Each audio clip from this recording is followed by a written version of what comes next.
Story time audio ബുക്സിലേക്ക് എല്ലാവർക്കും സ്വാഗതം. ജോസി വാഗമറ്റം എഴുതിയ നോവൽ ചാവുകടൽ. 3-ാം ക്ലാസ്സിൽ വരെ ഒന്നിച്ചായിരുന്ന മൈക്കേൽ 4-ാം ക്ലാസ്സിലെത്തിയപ്പോൾ വേറെ ഡിവിഷനിലായി പോയത് ശൗര്യക്കുട്ടിയെ കുറച്ചൊന്നുമല്ല വിഷമിപ്പിച്ചത്. അടുത്തടുത്തിരിക്കാനുള്ള അവസരം നഷ്ടപ്പെട്ടു. ഇടവേളകളിൽ മാത്രമേ തമ്മിൽ കാണാനും മിണ്ടാനും സാധ്യതയുള്ളൂ എന്നായി. അതൊരു വല്ലാത്ത സങ്കടമായിരുന്നു ശൗര്യക്കുട്ടിക്ക്. മൈക്കേലിനെ കൂട്ടിയുരുമിയിരിക്കുന്നതും അവൻ്റെ തോളത്ത് കൈയിട്ട് നടക്കുന്നതുമെല്ലാം ശൗര്യക്കുട്ടിക്ക് വലിയ അഭിമാനമായിരുന്നു.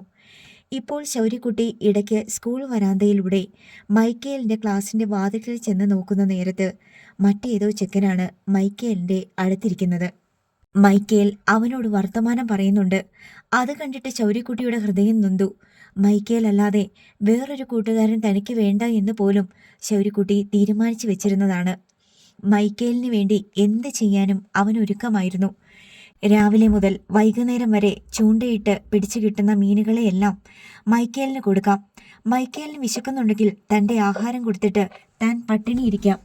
മൈക്കേൽ പനി പിടിച്ച് ആശുപത്രിയിലാണെങ്കിൽ അവൻ്റെ അരികെ ചെന്ന് ഉറക്കം വിളിച്ച് കൂട്ടിരിക്കാം. മൈക്കേലിനെ ആരെങ്കിലും തല്ലാൻ വന്നാൽ അവൻ്റെ തലമണ്ട അടിച്ചു പൊട്ടിക്കാം. മൈക്കേൽ പുഴയിൽ ഒഴുകി പോവുകയാണെങ്കിൽ എത്ര വലിയ കുത്തൊഴുക്കിലും നീന്തി ചെന്ന് രക്ഷപ്പെടുത്താം. തൻ്റെ എല്ലാ സമ്പാദ്യങ്ങളും, എല്ലാ സ്വത്തും, എല്ലാ വിശിഷ്ട സമ്മാനങ്ങളും, ഏറ്റവും കൊതിപ്പിക്കുന്ന പലഹാരം പോലും മൈക്കേലിന് കൊടുക്കാം. പക്ഷേ മൈക്കേൽ വേറെ ആരോടും കൂട്ടുകൂടരുത്. അത് മാത്രം സഹിക്കാൻ പറ്റില്ല ശൗര്യക്കുട്ടിക്ക്. അവൻ മൈക്കേലിനെ തന്നെ സദാസമയം ഓർത്തുകൊണ്ടിരുന്നു. വീട്ടിലായിരിക്കുമ്പോഴും അവൻ മൈക്കേലിനെ പറ്റി ചിന്തിച്ചു. മൈക്കേൽ കൂടെയില്ലാതെ ഒരു ജീവിതം ഒരിക്കലും തനിക്കുണ്ടാവില്ലെന്ന് ശൗര്യക്കുട്ടി ഉറപ്പിച്ചു. എത്ര വളർന്നാലും എത്ര വലുതായാലും മൈക്കേലും താനും ഒരിക്കലും പിരിയാത്ത കൂട്ടുകാരായിരിക്കും. താൻ ലക്ഷക്കണക്കിന് രൂപ സമ്പാദിച്ചാൽ അതിൻ്റെ പകുതി മൈക്കേലിനായിരിക്കും. താനൊരു മണിമാളിക പണിത് അതിനുള്ളിൽ താമസിക്കുകയാണെങ്കിൽ മൈക്കേലും അവിടെ തന്നെ താമസിക്കും. മൈക്കേലിൻ്റെ സങ്കടം തൻ്റേതു കൂടിയാണ്. മൈക്കേലിൻ്റെ കണ്ണ് നിറഞ്ഞാൽ താനും സങ്കടപ്പെടും. അങ്ങനെയെല്ലാം ചിന്തിച്ച് ശൗര്യക്കുട്ടിക്ക് ഒടുവിൽ മൈക്കേലിനെ കാണാതിരിക്കാൻ വയ്യെന്നായി. മൈക്കേൽ സ്കൂളിൽ വെച്ച് മറ്റു വല്ലവരോടും വർത്തമാനം പറയുന്നതായി കാണുന്ന ദിവസം ശൗര്യക്കുട്ടി ആരും കാണാതെ രാത്രിയിൽ കിടന്ന് കണ്ണീരൊഴുക്കി. മൈക്കേൽ തന്നോട് കൂടുതൽ മിണ്ടിയ ദിവസങ്ങളിൽ അവൻ സന്തോഷം കൊണ്ട് തുള്ളിച്ചാടി നടന്നു. ക്ലാസ് മുറിയിൽ ഇരിക്കുമ്പോൾ തന്നെ ശൗരി മൈക്കേലുമൊത്ത് ചൂണ്ടയ്ക്ക് പോകുന്നതും ഒന്നിച്ച് തോട്ടിൽ നീന്തി കളിക്കുന്നതും മൈക്കേലിൻ്റെ കൂടെ കടപ്പുറത്ത് ഓടുന്നതും ഒന്നിച്ചിരുന്ന് ഭക്ഷണം കഴിക്കുന്നതുമെല്ലാം ദിവാസ്വപ്നം കണ്ട് രസിച്ചു. 2-4 ദിവസത്തിന് ശേഷം അതേപ്പറ്റി ചിന്തിക്കുമ്പോൾ അവയെല്ലാം യഥാർത്ഥത്തിൽ നടന്നതാണോ അതോ തൻ്റെ ദിവാസ്വപ്നം മാത്രമായിരുന്നോ എന്നവന് വേർതിരിച്ചെടുക്കാൻ കഴിയാതെയായി. 3-ാം ക്ലാസ്സിൽ പഠിച്ചുകൊണ്ടിരിക്കുമ്പോൾ ശൗര്യക്കുട്ടി പലതവണ മൈക്കേലിൻ്റെ വീട്ടിൽ പോവുകയുണ്ടായി. മൈക്കേലിൻ്റെ അമ്മ വിളമ്പിക്കൊടുത്ത ആഹാരം കഴിച്ചു. ടെറസിൻ്റെ മുകളിൽ സൈക്കിൾ ചവിട്ടി ഒരിക്കൽ അവൻ മൈക്കേലിനെ തൻ്റെ വീട്ടിലേക്ക് ക്ഷണിച്ചു കൊണ്ടുപോയി. അമ്മയുടെ ചായക്കടയിൽ നിന്ന് ചായയും ഏത്തയ്ക്ക ബോളിയും എടുത്തു കൊടുത്തു. അതിനുശേഷം കടപ്പുറത്ത് കൂട്ടിക്കൊണ്ടുപോയി ജെറമിച്ചായൻ ഇരിക്കാറുണ്ടായിരുന്ന സ്ഥലം അവൻ മൈക്കേലിന് കാണിച്ചു കൊടുത്തു. ജെറമിച്ചായൻ്റെ പല കഥകളും അവൻ മൈക്കേലിനോട് പറഞ്ഞിട്ടുണ്ടായിരുന്നു. അവൻ ജെറമിച്ചായൻ്റെ സ്ഥലത്ത് ചെന്നിരുന്നു. മൈക്കേലിനെ അരികെ പിടിച്ചിരുത്തി. ഞാൻ എന്നെങ്കിലും ഒരു വള്ളം മേടിക്കും, അവൻ മൈക്കേലിനോട് പറഞ്ഞു. അതിൻ്റെ പേര് ജെറമിയ. മൈക്കേൽ അത്ഭുതത്തോടെ അവൻ്റെ മുഖത്തേക്ക് നോക്കിക്കൊണ്ടിരുന്നു. നീ മീൻപിടുത്തക്കാരനാവാൻ പോവുകയാണോ? അതെ, എനിക്കതാ ഇഷ്ടം. കടലിൽ എന്തുമാത്രം മീനാ. പിന്നെ നീ എന്തിനാ പഠിക്കണേ? ആ, എനിക്കറിയില്ല. അമ്മ പറഞ്ഞു സ്കൂളിൽ പോകാൻ. സാരമില്ലടാ, പഠിച്ചാലും വലുതായി കഴിഞ്ഞില്ലേ നീ വള്ളം വാങ്ങുന്നേ. വള്ളം എപ്പോഴും വാങ്ങാം. പക്ഷേങ്കിൽ വലുതായി കഴിഞ്ഞാൽ പിന്നെ ചെറിയ ക്ലാസ്സിൽ വന്നിരുന്നുകൊണ്ട് പഠിക്കാൻ പറ്റത്തില്ലല്ലോ. നമുക്ക് 2 പേർക്കും കൂടെ വള്ളത്തിൽ പോണേ, അങ്ങ് ദൂരെ കടലിൻ്റെ അങ്ങേ അറ്റത്ത്. ശൗര്യക്കുട്ടി കടലിൻ്റെ അപാരതയിലേക്ക് കൈ ചൂണ്ടി. ഞാൻ വരണില്ല കേട്ടാ, എനിക്ക് പേടിയാ കടലിൽ പോവാൻ. ഞാനില്ലേ, പിന്നെന്തിനാ നീ പേടിക്കണേ? എനിക്ക് കടൽ കാണുമ്പോൾ പേടിയാ. അയ്യോടാ, എന്ത് രസാ കടല്. ഒന്നും പേടിക്കണ്ട. എടാ, കടലിൽ വീണ മുങ്ങി ചത്തുപോകും. വീഴണ്ടെന്ന്. വള്ളത്തിൽ ചുമ്മാ ഇരുന്നാൽ മതി. നമ്മൾ കടലിൽ പോകുമ്പോൾ വലിയ കാറ്റും മഴയും വന്നാലോ, വള്ളം മുങ്ങി എത്ര പേര് മരിച്ചേക്കണ്. അങ്ങനെ നോക്കിയാ കരയ്ക്കൂടെ പേടിക്കണ്ടായോ? വണ്ടി മറിഞ്ഞും കൂട്ടിയിടിച്ചും എത്ര പേര് മരിച്ചേക്കണ്. കരയ്ക്ക് മരിക്കണ ആൾക്കാരുടെ അത്രം കടലിൽ മരിക്കണണ്ടാ? അത് ശരിയാണല്ലോ എന്ന് ആദ്യം മൈക്കേലിന് തോന്നി. അവൻ്റെ വീട്ടിൽ പത്രം വരുത്തുന്നുണ്ട്. അതിലെല്ലാ ദിവസവും അപകട മരണങ്ങളുണ്ട്. വണ്ടിയിടിച്ചും മറിഞ്ഞും ഒരാളെങ്കിലും മരിക്കാത്ത ദിവസമില്ല. എന്നാൽ കടലിൽ വല്ലപ്പോഴുമേ അപകടങ്ങൾ ഉണ്ടാകുന്നുള്ളൂ. പെട്ടെന്ന് അവന് കാര്യം പിടികിട്ടി. എടാ ശൗരി, അതെ, ആൾക്കാരെല്ലാം താമസിക്കണ കരയ്ക്കല്ലേ, കടലിലല്ലല്ലോ. കടലിൽ ആരെങ്കിലും കല്യാണത്തിന് പോകണുണ്ടോ? കടലിൽ എവിടെയെങ്കിലും പട്ടണങ്ങളുണ്ടോ? കടലിൽ കൂടെ ലോറും ബസ്സും തീവണ്ടിയും കാറും മോട്ടോർ സൈക്കിളും ഓടണുണ്ടോ? ഇല്ലല്ലോ. അതെല്ലാം കരയ്ക്കല്ലേ. അത് ശരിയാണല്ലോ എന്നപ്പോഴാണ് ശൗര്യക്കുട്ടിക്ക് ബോധം വന്നത്. പക്ഷേ ജെറമി ചായൻ അവനെ പഠിപ്പിച്ചത് കടൽ കരയേക്കാൾ സുരക്ഷിതമാണെന്നാ. കരയിലാണ് നികൃഷ്ട ജീവികൾ, പരസ്പരം ദ്രോഹിക്കുന്നവർ, പരസ്പരം ദ്വേഷിക്കുന്നവർ, പരസ്പരം ചതിക്കുന്നവർ. കടലിലെ മീനുകളെല്ലാം നിഷ്കളങ്ക ജീവികളാണ്. കരയിൽ കാണിക്കാത്ത സ്നേഹം മനുഷ്യർ തമ്മിൽ കടലിൽ പ്രകടിപ്പിക്കാറുണ്ട്. ഇതെല്ലാം ജെറമി ചായൻ്റെ കണ്ടുപിടുത്തങ്ങളായിരുന്നു. ജെറമി ചായൻ പറഞ്ഞത് ഒന്നും തെറ്റിപ്പോകുന്നത് കാണാൻ ശൗര്യക്കുട്ടി ഇഷ്ടപ്പെട്ടില്ല. ജെറമി ചായൻ ഒരു പ്രവാചകനെ പോലെയായിരുന്നു. കഴിഞ്ഞു പോയതും നടന്നുകൊണ്ടിരിക്കുന്നതും വരാനിരിക്കുന്നതുമായ എല്ലാം ജെറമി ചായൻ അറിയാമായിരുന്നു. എടാ ശൗരിയെ, നിന്നോട് അഗസ്റ്റിൻ സാറിന് എന്തെങ്കിലും ദേഷ്യമുണ്ടോ? ഉണ്ടെന്നാ തോന്നണേ. ഞങ്ങളുടെ കുടുംബക്കാരന് അഗസ്റ്റിൻ സാറിൻ്റെ വീട്ടുകാര് കാരക്കാട്ടെ. നിങ്ങളുടെ ആരാ മൈക്കിളേ? അതെനിക്കറിയാൻ മേല. പപ്പ പറയണ കേൾക്കാം എല്ലാം ഒരു കുടുംബക്കാരാണെന്ന്. ഒരുപാട് വീട്ടുകാരുണ്ട് കാരക്കാട്ടുകാർ, അതിലൊന്നാ ഞങ്ങളും. മൈക്കിൾ തെല്ലഭിമാനത്തോടെ പറഞ്ഞു. ചേർത്തല കാരക്കാട്ടുകാർക്ക് ഹോട്ടലുണ്ട്, സിനിമാ തിയേറ്ററുണ്ട്, ആശുപത്രിയുണ്ട്, ബസ്സുണ്ട്, ലോറിയുണ്ട്, മരുന്ന് കടയുണ്ട്, ജൗളിക്കടയുണ്ട്, ലോഡ്ജുണ്ട്, ഒത്തിരി ഒത്തിരി കെട്ടിടങ്ങളുണ്ട്. അവരൊക്കെ നിങ്ങളുടെ ആരാ? അതൊന്നും എനിക്കറിയത്തില്ല.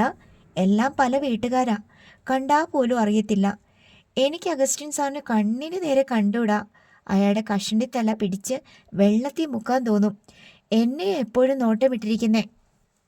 ശൗരിക്ക് കാരക്കാട്ട് അഗസ്റ്റിൻ മാഷ് ഒരു പേടി സ്വപ്നമാണ്. ശൗരിയെ കണ്ടാൽ മാഷിന് ഹാലിളകും. ഇംഗ്ലീഷിൻ്റെ ക്ലാസ്സിൽ കടുപ്പം പിടിച്ച ചോദ്യങ്ങളെല്ലാം ശൗര്യക്കുട്ടിയോട് ചോദിക്കും. ഉത്തരം പറഞ്ഞില്ലെങ്കിൽ അടുത്തു വന്ന് ചൂരലിൻ്റെ അറ്റം ശൗര്യയുടെ കക്ഷത്തിന് താഴെ കൈയുടെ മാർദ്ദവമുള്ള തൊലി ചേർത്ത് പിടിച്ച് കൈയുടെ തള്ളവിരലിന് ഞെരിക്കും. ശൗര്യക്കുട്ടി വേദന കൊണ്ട് പുളഞ്ഞ് നിലത്ത് നിന്ന് പൊങ്ങി കാലിൻ്റെ പെരുവിരലിൽ കുത്തി നിന്നു പോകും. അവിടെ കമ്പി പഴിപ്പിച്ചു വെച്ച് പൊള്ളിച്ചതുപോലെയേ ശൗര്യക്കുട്ടിക്ക് തോന്നൂ. വീട്ടിൽ ചെന്നാലും ആ വേദന നീണ്ടു നിൽക്കും. ശൗര്യക്കുട്ടിയെ എവിടെ വെച്ച് കണ്ടാലും അഗസ്റ്റിൻ സാർ ആക്രോശിക്കും. നിൽക്കടാ അവിടെ. ശൗര്യക്കുട്ടി നിൽക്കും. നിനക്ക് വിളച്ചിൽ കൂടുതലാണെന്ന് എനിക്കറിയാം. എൻ്റെ ക്ലാസ്സിലെങ്ങാനും വികൃതി കാണിച്ചാൽ നിന്റെ തൊടയിലെ തൊലി ഞാൻ ഉരിഞ്ഞെടുക്കും. ക്ലാസ്സിൽ പഠിപ്പിക്കാൻ വന്നാൽ അഗസ്റ്റിൻ സാറിൻ്റെ കണ്ണ് മിക്കപ്പോഴും ശൗര്യക്കുട്ടിയുടെ മേലായിരിക്കും. ശൗരി അടുത്തിരിക്കുന്നവനോട് എന്തെങ്കിലും ഒന്ന് മന്ത്രിച്ചു പോയാൽ അത് അഗസ്റ്റിൻ സാറിൻ്റെ കണ്ണിൽപ്പെടും. പിന്നെ ഒറ്റ അലർച്ചയാണ്. എഴുന്നേറ്റ് നിൽക്കടാ. പിന്നെ കടുവ അതിൻ്റെ ഇരയുടെ മേലെ ചാടി വീഴുന്ന പോലെയാണ് അഗസ്റ്റിൻ സാറിൻ്റെ വരവ്. ശൗര്യക്കുട്ടിയുടെ അടുത്തെത്തും മുമ്പേ ആക്രോശിക്കും. കൈ നീട്ടടാ. ശൗര്യ ആദ്യം വലത് കൈ നീട്ടും. അടി കിട്ടും മുമ്പേ അതിൻ്റെ വേദന ആ കൈയിലേക്ക് രമ്പിയെത്തും. ഉടൻ ആ കൈ വലിച്ചിട്ട് ഇടത്തെ കൈ നീട്ടും. ഏത് കൈക്കാണ് സഹനശക്തി കൂടുതലെന്ന് അവൻ അറിഞ്ഞുകൂടാ. വിരലുകളുടെ അറ്റത്താണ് ഒരു മൂളക്കത്തോടെ ചൂരൽ വന്ന് വീഴുക. ആദ്യം ഒരു പൊള്ളൽ, അതിനുശേഷം തരിപ്പ്, ഒടുവിൽ അസ്ഥി പൊട്ടുന്ന വേദന. ആദ്യത്തെ 2 അടി കിട്ടിക്കഴിഞ്ഞാൽ പിന്നെ അടിയൊന്നും സാരമില്ല. പക്ഷേ നല്ല ഉന്മാദത്തിലാണെങ്കിൽ അഗസ്റ്റിൻ സാർ മെറ്റേ കൈയും കൂടി നീട്ടാൻ പറയും. അപ്പോൾ സാറിൻ്റെ മുഖത്തേക്ക് നോക്കിയാൽ കാണാം സാർ അനുഭവിക്കുന്ന മൃഗീയ ആനന്ദം. ഒരു തവണ ശൗരി എമിലിയോട് ചെന്ന് സങ്കടം പറഞ്ഞു. സാർ എന്നെ വെറുതെ അടിക്കും. ആരെങ്കിലും എന്നോട് വർത്തമാനം പറഞ്ഞാൽ മതി, എന്നെ പിടിച്ചടിക്കും. അവരെ അടിക്കത്തില്ല. ശൗര്യക്കുട്ടി അങ്ങനെ പരാതി പറയുന്ന ആളല്ല. വേദന സഹിക്കാനുള്ള കഴിവ് അവന് ജാനറ്റിനേക്കാളും ഡെന്നിസിനേക്കാളും കൂടുതലുണ്ട്. തെറ്റ് ചെയ്തിട്ടാണ് ശിക്ഷ കിട്ടുന്നതെങ്കിൽ അവൻ കരയാനേ പോകില്ല. വീണു പരിക്കേറ്റാലും, കാൽ തട്ടി നഖം പറഞ്ഞു പോയാലും, കൈകാൽ മുട്ടുകളിലെ തൊലി ഇളകിപ്പോയാലും അവൻ കരയാറില്ല. എന്നാൽ ചെയ്യാത്ത തെറ്റ് ആരോപിച്ചുകൊണ്ടുള്ള ശിക്ഷ അവനെ കഠിനമായി വേദനിപ്പിക്കും. ശാസിക്കുന്നത് പോലും അവനെ നൊമ്പരപ്പെടുത്തും. ചെറിയൊരു നുള്ളു പോലും അവൻ്റെ കണ്ണ് നിറയ്ക്കും. സാരമില്ലട മോനെ, പഠിപ്പിക്കണ സാറല്ലേ, നന്നാകാൻ വേണ്ടിയല്ലേ. വേറെയും സാറന്മാരെ പഠിപ്പിക്കണുണ്ടല്ലോ, അവരിങ്ങനൊന്നും ചെയ്യുന്നില്ലല്ലോ. എല്ലാ സാറന്മാരും ഒരുപോലെ ദേഷ്യക്കാരല്ല. എന്നെ മാത്രം തല്ലുന്ന എന്തിനാ? നീ എന്തെങ്കിലും വികൃതിത്തരം കാണിച്ചത് സാറിൻ്റെ മനസ്സിൽ കിടപ്പുണ്ടായിരിക്കും. അല്ലെങ്കിൽ നിന്നോട് മാത്രം എന്തിനാ ദേഷ്യം? കാരയ്ക്കാട്ട് അഗസ്റ്റിൻ സാറിനെ എമിലി പള്ളിയിൽ വെച്ച് കണ്ടിട്ടുണ്ട്. മെലിഞ്ഞു നീണ്ട് കട്ടി മീശക്കാരനായ ഒരാൾ, കഷണ്ടിക്കാരൻ.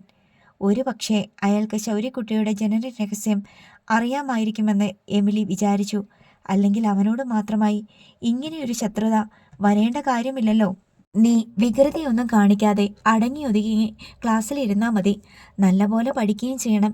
പിന്നെ സാർ ഒന്നും ചെയ്യത്തില്ല, എമിലി മകനെ ഉപദേശിച്ചു. ശൗര്യക്കുട്ടി അങ്ങനെ തന്നെ ചെയ്യാൻ ശ്രമിച്ചു. എങ്കിലും അഗസ്റ്റിൻ സാർ എന്തെങ്കിലും കാരണം കണ്ടുപിടിച്ച് അവൻ്റെ കൈവെള്ളയ്ക്ക് 4 എണ്ണം വീതം ദിവസേന പൊട്ടിച്ചുകൊണ്ടിരുന്നു. മറ്റു കുട്ടികളെപ്പോലെ ശൗര്യയ്ക്ക് പല ജോഡി ട്രൗസറും ഷർട്ടും ഉണ്ടായിരുന്നില്ല. ആകെ ഒരു ജോഡിയാണുള്ളത്. അതൊരിക്കലും വൃത്തിയായി ഇരിക്കില്ല. ശൗര്യക്കുട്ടിയെപ്പോലെ ഒരു കുട്ടിക്ക് തൻ്റെ ഡ്രസ്സ് ചെളിയും കറയും പുരളാതെ, കൂട്ടി തുന്നാതെ, ബട്ടൺസ് പൊട്ടാതെ, തുന്നൽ വിടാതെ കൊണ്ടു നടക്കാൻ പറ്റില്ല. അവൻ മരത്തിൽ കയറും, മാങ്ങയും കശുവണ്ടിയും പറിക്കും, വാഴക്കുലയിൽ പഴുത്ത കായുണ്ടെങ്കിൽ ഇരിഞ്ഞെടുക്കും, പുളിമരത്തിൽ കയറും. എല്ലാം യൂണിഫോം ഇട്ടുകൊണ്ട് തന്നെയാണ്. അഗസ്റ്റിൻ സാർ അവനെ ക്ലാസ് റൂമിൻ്റെ മധ്യഭാഗത്തേക്ക് വിളിച്ചു നിർത്തി മറ്റു കുട്ടികളോട് പറയും, എല്ലാവരും കണ്ടോ, പന്നി തൊഴുത്തിന്ന് കയറി വരുന്ന പോലെ ഇരിക്കുന്നു. കുളിക്കുകയുമില്ല, നനയ്ക്കുകയുമില്ല, വൃത്തിയുള്ള ഡ്രസ്സുമില്ല. അത് കേട്ട് ക്ലാസ്സിലുള്ളവർ പരിഹസിച്ച് ചിരിക്കും. അപമാനഭാരം കൊണ്ട് ശൗര്യക്കുട്ടിയുടെ തല താണുപോകും. 3ാം ക്ലാസ് കഴിയാറായപ്പോൾ ശൗര്യക്കുട്ടി വിചാരിച്ചു, ഇനി പരീക്ഷ കൂടി എഴുതിയാൽ രക്ഷപ്പെട്ടല്ലോ. പിന്നെ അഗസ്റ്റിൻ സാറിൻ്റെ തല്ലുകൊള്ളേണ്ടി വരില്ല. പരിഹാസം കേൾക്കുകയും വേണ്ട. 3ൽ നിന്ന് 4ാം ക്ലാസ്സിലേക്ക് ജയിച്ചു കയറിയ ശൗരി തൻ്റെ ക്ലാസ് ടീച്ചർ വരുന്നത് കണ്ട് ഞെട്ടിപ്പോയി. Augustine sir. എഴുന്നേറ്റ് നിന്ന് എല്ലാവരും നമസ്തേ സാർ പറഞ്ഞു കഴിഞ്ഞാണ് ശൗര്യയ്ക്ക് സുബോധം വന്നത്. അവൻ ചാടി എണീറ്റ് നമസ്തേ സാർ പറഞ്ഞു. അപ്പോഴേക്കും എല്ലാവരും ഇരുന്ന് കഴിഞ്ഞു. അഗസ്റ്റിൻ സാർ അവനെ അടിമുടി നോക്കി. ശൗരി തൻ്റെ ക്ലാസ്സിൽ തന്നെ വന്നു ചേർന്നത് സാറിനെ വല്ലാതെ ആഹ്ലാദിപ്പിച്ചിട്ടുണ്ടെന്ന് ആ നോട്ടം കണ്ടപ്പോൾ ശൗരിക്ക് തോന്നി. നിന്റെ പഠിത്തം ഞാൻ ഇതോടെ അവസാനിപ്പിക്കുമെടാ എന്നൊരു ഭീഷണിയും അവൻ കേൾക്കാതെ കേട്ടു. ശൗര്യക്കുട്ടി ഇരുന്നു. മേശപ്പുറത്ത് ചൂരൽ വെച്ച് 2 അടി അടിച്ചിട്ട് ഓൾ സൈലൻസ് പറഞ്ഞ ശേഷം അഗസ്റ്റിൻ സർ ഹാജർ വിളിക്കാൻ തുടങ്ങി. ശൗര്യക്കുട്ടി ഒരാശ്രയത്തിനായി ക്ലാസ്സിലുള്ള സഹപാഠികളെ എല്ലാം നോക്കി. എവിടെ മൈക്കേൽ? ഇല്ല, ക്ലാസ്സിലില്ല. വരാൻ വൈകുന്നതാണോ? ഉച്ചയായപ്പോൾ ശൗര്യക്കുട്ടിക്ക് മനസ്സിലായി മൈക്കേൽ വേറെ ക്ലാസ്സിലാണ്. അതോടെ ശൗര്യക്കുട്ടിയുടെ മനസ്സ് ചത്തു. പിന്നീടങ്ങോട്ട് ശൗര്യക്കുട്ടിക്ക് സ്കൂൾ ജീവിതം കഷ്ടകാലമായിരുന്നു. ശൗര്യക്കുട്ടി വരാന്തയിൽ ദുഃഖിതനായിരിക്കുന്നത് കണ്ട് എമിലി മുറ്റത്ത് നിന്ന് വിളിച്ചു ചോദിച്ചു, കാര്യം എന്താണെന്ന്. അവൻ അമ്മയെ ഒന്ന് നോക്കിയിട്ട് ആ ചോദ്യം മറുപടി അർഹിക്കുന്നില്ലെന്ന മട്ടിൽ മുഖം തിരിച്ചു കളഞ്ഞു. ചാരിയിരിക്കുന്ന തൂണിൽ തന്നെ പിന്നോട്ട് കൈയിട്ട് ചുറ്റിപ്പിടിച്ച് കാലിന്മേൽ കാലും കയറ്റി നീട്ടിവെച്ച് തിണ്ണയുടെ നീളപ്പാടിനാണ് ശൗര്യക്കുട്ടിയുടെ ഇരിപ്പ്. അങ്ങനെ വെറുതെ ഇരിക്കുന്നവനല്ല ശൗര്യക്കുട്ടി. എമിലി അവൻ്റെ അരികെ ചെന്ന് എളിക്ക് കൈകുത്തി നിന്ന് ചോദിച്ചു, എന്നാ പറ്റിയെന്ന് പറയടാ. അമ്മ അറിഞ്ഞാലും ഒന്നും ചെയ്യാൻ പറ്റത്തില്ല, പിന്നെന്തിനാ? എന്നാലും അറിഞ്ഞിരിക്കാമല്ലോ. എന്നേത്തിനാ? ശൗര്യക്കുട്ടിക്ക് ആരോടൊന്നില്ലാത്ത ദേഷ്യം. എമിലി തൂണിലേക്ക് ചാരി മുറ്റത്ത് തന്നെ നിന്നുകൊണ്ട് ശൗര്യക്കുട്ടിയുടെ ശിരസിൽ കൈയോടിച്ചു. എന്നതാന്ന് പറയടാ, എമിലി കെഞ്ചി. പറഞ്ഞ അമ്മയ്ക്ക് ശരിയാക്കാൻ പറ്റുമോ? ഇല്ലല്ലോ. മൈക്കേലുമായിട്ട് പിണങ്ങിയാ? എമിലി ചോദിച്ചു. ശൗര്യക്കുട്ടി തലതിരിച്ച് എമിലിയെ ഒന്ന് നോക്കി. ഇത്ര കൃത്യമായിട്ട് അമ്മ എങ്ങനെ മനസ്സിലാക്കി എന്നായിരുന്നു ആ നോട്ടത്തിൻ്റെ അർത്ഥം. പിണങ്ങിയല്ലേ എനിക്ക് തോന്നി. എമിലി പിന്നെയും അവൻ്റെ തലയിലൂടെ കൈയോടിച്ചു. അതൊരു മരുന്നാണ്. ശൗര്യക്കുട്ടി സങ്കടപ്പെട്ടിരിക്കുമ്പോഴും ദേഷ്യപ്പെട്ടിരിക്കുമ്പോഴും ആ തലയിൽ 5-6 തവണ കൈയോടിച്ചാൽ മതി, ശൗര്യക്കുട്ടി മയങ്ങും. പിണങ്ങാൻ എന്നാ കാരണം? അവന് വേറെ കൂട്ട് കിട്ടി. ഇപ്പം എൻ്റെ അടുത്ത് വരുന്നില്ല. അവൻ വരുന്നില്ലെങ്കിൽ നീ അവൻ്റെ അടുത്തോട്ട് പോണം. ഞാൻ ചെല്ലുമ്പം അവന് പീറ്ററുമായിട്ടാ കൂട്ട്. അവനോടാ വർത്തമാനം. അയ്യോടാ, അതെന്നാ പണി അവൻ കാണിച്ച്? നിന്നെ തഴഞ്ഞിട്ട് പോയോ? തഴഞ്ഞതൊന്നുമല്ല. മൈക്കേലിനെ എമിലി കുറ്റം പറഞ്ഞത് ശൗര്യക്കുട്ടിക്ക് ഇഷ്ടപ്പെട്ടില്ല. പീറ്റർ അവന് മുട്ടായി വാങ്ങിച്ചു കൊടുക്കും, എക്ലെയേഴ്സ്. അതാ. മൈക്കേലിന് എക്ലെയേഴ്സ് മുട്ടായി വലിയ ഇഷ്ടമാണ്. അത് മനസ്സിലാക്കിയ ശേഷം പീറ്റർ എക്ലെയേഴ്സ് കൊടുത്താണ് മൈക്കേലിനെ വശീകരിച്ചത്. പീറ്റർ ആർത്തുങ്കലെ ഇറച്ചി കച്ചവടക്കാരൻ്റെ മകനാണ്. പീറ്ററിൻ്റെ അപ്പൻ ആൻ്റപ്പൻ്റെ ഇറച്ചിക്കടയിൽ നിന്നാണ് ആർത്തുങ്കൽക്കാർ ശനിയാഴ്ചകളിലും ഞായറാഴ്ചകളിലും ഇറച്ചി വാങ്ങുന്നത്. കാളയും പോത്തും ആടും കോഴിയും എല്ലാം അവിടെ കിട്ടും. ഒരു ഞായറാഴ്ച കുഞ്ഞണ്ണിയോടൊപ്പം ആർത്തുങ്കൽ പള്ളിയിൽ പോയപ്പോൾ ശൗരിക്കുട്ടി കുഞ്ഞണ്ണിയുടെയും ഡെന്നിച്ചിൻ്റെയും ജാനറ്റിൻ്റെയും കണ്ണു വെട്ടിച്ച് പതിയെ പള്ളിയിൽ നിന്നും പുറത്തിറങ്ങി. ആൻ്റപ്പൻ്റെ ഇറച്ചിക്കട അന്വേഷിച്ച് നടന്നു. മൈക്കേലിന് ഇഷ്ടം പോലെ എക്ലേഴ്സ് വാങ്ങിക്കൊടുക്കാൻ പീറ്ററിന് എവിടെ നിന്ന് ഇത്രയധികം പൈസ കിട്ടുന്നു എന്നറിയണം. ഇറച്ചിക്കട നടത്തിയാൽ അത്രമാത്രം പൈസ കിട്ടുമോ? ആൻ്റപ്പൻ്റെ ഇറച്ചിക്കട എവിടെയാണെന്ന് ഓട്ടോറിക്ഷക്കാരോട് ചോദിച്ചിട്ടാണ് അവൻ മനസ്സിലാക്കിയത്. അവിടെ ചെന്നപ്പോൾ കണ്ട തിരക്ക് അവനെ അത്ഭുതപ്പെടുത്തി. ആടുമാടുകളെ കൊന്നു തൊലിയൊരിച്ച് 4 കാലുകളിലാക്കി മുറിച്ച് കെട്ടിത്തൂക്കിയിട്ടിരിക്കുകയാണ്. ആളുകൾ പൈസ എടുത്ത് കയ്യിൽ പിടിച്ചുകൊണ്ട് അക്ഷമരായി നിൽക്കുന്നു. 2 പേർ ആടുമാടുകളുടെ കൈകാലുകളിൽ നിന്ന് ഇറച്ചിത്തുണ്ടുകൾ അറുത്തെടുത്ത് ത്രാസിലിട്ട് തൂക്കുന്നു. മറ്റൊരാൾ ഒരു വലിയ മരക്കുറ്റിയിലിട്ട് ഇറച്ചി വെട്ടി നുറുക്കുന്നു. വേറൊരാൾ പണം വാങ്ങി പെട്ടിയിലിടുകയും ബാക്കി നൽകുകയും ചെയ്യുന്നു. ഒരു മേശ വലിപ്പം നിറയെ നോട്ടുകൾ, അതും പല നിറത്തിലും വലുപ്പത്തിലുള്ള നോട്ടുകൾ കുമിഞ്ഞുകൂടിയിരിക്കുന്നു. ആളുകൾ ഒരു മടിയും കൂടാതെ നോട്ടുകൾ എണ്ണിക്കൊടുക്കുന്നു. അത് വാങ്ങുന്നയാൾ കീറക്കടലാസ് പോലെ അത്ര അവഗണനയോടെ നോട്ട് കൂമ്പാരത്തിലേക്ക് ഇടുകയും അതിനുള്ളിൽ നിന്ന് കൈയിട്ട് ചികഞ്ഞ് ബാക്കി കൊടുക്കുകയും ചെയ്യുന്നു. വെറുതെയല്ല കൈ നിറയെ എക്ലേഴ്സ് വാങ്ങാൻ പീറ്ററിൻ്റെ കയ്യിൽ ഇത്രയും പൈസ. ശൗരിക്കുട്ടിക്ക് എല്ലാം മനസ്സിലായി. ഒരു പെട്ടി നിറയെ രൂപാ നോട്ടുകളുടെ കൂമ്പാരമുള്ള പീറ്ററിനോട് മത്സരിക്കാൻ തന്നെ കൊണ്ട് കഴിയില്ല. അവൻ എമിലിയെ ദയനീയമായി നോക്കി. അമ്മ എനിക്ക് എക്ലേഴ്സ് വാങ്ങിക്കാൻ പൈസ തരുമോ? എന്തിനാ ഇപ്പോൾ എക്ലേഴ്സ്? 2 എണ്ണം മതിയമ്മ, മൈക്കേലിന് കൊടുക്കാനാ. ശൗരിക്കുട്ടി കെഞ്ചി. എമിലിയുടെ ഹൃദയം അലിവാർന്നു. കൂട്ടുകാരൻ്റെ ഇഷ്ടം സമ്പാദിക്കാൻ വേണ്ടിയാണ് അവൻ യാചിക്കുന്നത്. നീ മുട്ടായി വാങ്ങിക്കൊടുത്താ മൈക്കേലിന് നിന്നോട് ഇഷ്ടം തോന്നുമോ? ആ, തോന്നിയെങ്കിലോ? അങ്ങനെ നിനക്ക് എന്നും എക്ലേഴ്സ് വാങ്ങിക്കൊടുക്കാൻ പറ്റുമോ ശൗരി? പീറ്ററിനോട് മത്സരിച്ചാ നീ തോറ്റുപോകും. 2 എണ്ണം മതിയമ്മ. എടാ മോനെ, അവനിപ്പോൾ നിന്റെ ക്ലാസ്സിലല്ലല്ലോ പഠിക്കണത്. അവൻ്റെ ക്ലാസ് വേറെയല്ലേ? അവിടെയുള്ളവരുമായിട്ടല്ലേ അവന് കൂട്ടുകൂടാൻ എളുപ്പം.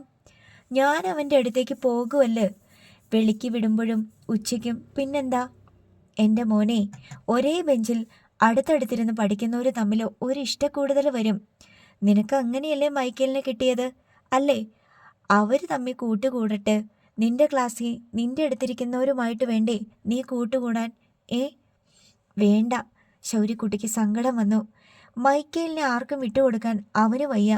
അത് ഓർക്കുമ്പോൾ തന്നെ നെഞ്ചിലൊരു വേദനയാണ്. ആ വേദന എവിടെയാണെന്ന് പോലും അവനാ തിരിച്ചറിയാം. ഇടതുമാറിൽ നെഞ്ചിൻ്റെ അസ്ഥിക്കൂട് കൂട്ടി യോജിപ്പിച്ചിരിക്കുന്നിടത്ത് നിന്ന് 1 ഇഞ്ച് ഇടത്തോട്ട് മാറി ഏറ്റവും താഴത്തെ വാരിയലിന് താഴെ 4C സൈഡ് ബെഞ്ചിൽ പീറ്ററും മൈക്കേലും മുട്ടിയൊരുമിയിരിക്കുന്നത് കാണുമ്പോൾ നെഞ്ചിൻ്റെ ആ ഭാഗത്ത് ഉള്ളിൽ കശാപ്പ് കത്തിക്കൊണ്ട് കുത്തേറ്റ പോലെ ഒരു വേദന ഇരുന്ന് വിങ്ങും. മൈക്കേൽ പീറ്ററിൻ്റെ തോളത്ത് കൈയിട്ടുകൊണ്ട് സ്കൂൾ അങ്കണത്തിൽ കൂടി നടക്കുന്നത് കാണുമ്പോൾ ആ കത്തി നെഞ്ചിലേക്ക് ഒന്നുകൂടി താഴും. വേദനയും വിങ്ങലും വർദ്ധിക്കും. ക്ലാസ്സിൽ തിരിച്ചു വന്നിരുന്നാലും ആ വിങ്ങൽ മാറില്ല. മൈക്കേലിനെയും പീറ്ററിനെയും ഒരുമിച്ച് ഓർക്കുമ്പോൾ തന്നെ നെഞ്ചിൽ ഒരാന്തലാണ്. ശൗര്യക്കുട്ടി രാത്രിയിൽ ഉറക്കം വരാതെ കിടക്കുമ്പോൾ ഇതെല്ലാം ഓർമ്മ വരും. അപ്പോൾ അവൻ്റെ കണ്ണിൽ നിന്ന് നീരൊലിച്ച് അനേകം ഭൂപടങ്ങളുള്ള തലയണിയിൽ വീഴും. ചില നേരത്ത് പീറ്ററിനെ കൊല്ലണമെന്ന് ശൗര്യക്കുട്ടിക്ക് തോന്നും. അവന് മൈക്കേലിനോട് പറയണമെന്നുണ്ട്, പീറ്ററിൻ്റെ അപ്പൻ പോത്തിനെയും കാളയെയും കൊന്ന് ഇറച്ചി വിറ്റ പൈസ മോഷ്ടിച്ചു കൊണ്ട് വന്നിട്ടാണ് എനിക്ക് മിഠായി വാങ്ങി തരുന്നത്. ആ പൈസ ഒന്നിനും കൊള്ളത്തില്ല. ആ പൈസ കൊടുത്ത് വാങ്ങിയ മുട്ടായി തിന്നാൽ വയറ്റിൽ വേദനയും കുടലിൽ പുഴുക്കളും ഉണ്ടാകും.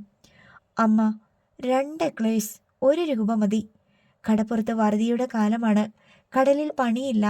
ട്രോളിംഗ് നിരോധനം ഒരു വശത്ത്, മോശമായ കാലാവസ്ഥ മറുവശത്ത്.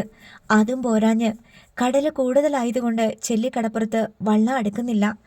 വള്ളങ്ങളെല്ലാം പുന്നപ്ര ചള്ളിയിലോ തോട്ടപ്പള്ളിയിലോ ആണ് അടുക്കുന്നതും മീനിറക്കുന്നതും. അതിനാൽ ചെല്ലിക്കടപ്പുറത്തെ ടാർപോളിൻ കടകൾ ചുരുട്ടിക്കെട്ടി. എന്നിട്ടും മകൻ കെഞ്ചിയപ്പോൾ എമിലി എവിടെ നിന്നോ 2 രൂപ സംഘടിപ്പിച്ച് ശൗര്യക്കുട്ടിക്ക് കൊടുത്തു. ശൗര്യക്കുട്ടി പിറ്റേന്ന് കാരക്കാട്ട് സൈമൺ മുതലാളിയെ പോലെയാണ് സ്കൂളിലേക്ക് പോയത്. രാവിലെ പോയ പോക്കിൽ അവൻ ചെത്തി ജംഗ്ഷനിലെ കടയിൽ എക്ലേഴ്സ് ചോദിച്ചെങ്കിലും കിട്ടിയില്ല. അവിടെ ഇല്ല ആ മിഠായി. ഉച്ചയ്ക്ക് അവൻ ഉച്ചക്കഞ്ഞിക്ക് നിൽക്കാതെ ആർത്തുങ്കൽ പള്ളി ജംഗ്ഷനിലേക്ക് ഒറ്റ ഓട്ടം വെച്ചു കൊടുത്തു. അവിടെ ചെന്നപ്പോൾ സംഗതി കിട്ടാനുണ്ട്. 2 രൂപ കൊടുത്ത് 2 എണ്ണം വാങ്ങി. അതുമായി തിരിച്ച് ഓടി. സ്കൂളിലെത്തിയപ്പോഴേക്കും ക്ലാസ്സിൽ കയറാനുള്ള മണിയടിച്ചു. എന്നാലും ശൗര്യക്കുട്ടിക്ക് സന്തോഷമായിരുന്നു. തൻ്റെ കയ്യിൽ 2 എക്ലേഴ്സ് ഉണ്ടല്ലോ. വെറും എക്ലേഴ്സ് അല്ല, മൈക്കേലിന് കൊടുക്കാനുള്ള എക്ലേഴ്സ്. അതിന് 2 രൂപയുടെ വിലയല്ല, 2000 രൂപയുടെ വിലയല്ല, 2 കോടി രൂപയുടെ വിലയുമല്ല. ശൗര്യക്കുട്ടിയുടെ ഹൃദയത്തിന് എന്ത് വിലയുണ്ടോ അത്രയുമാണ്.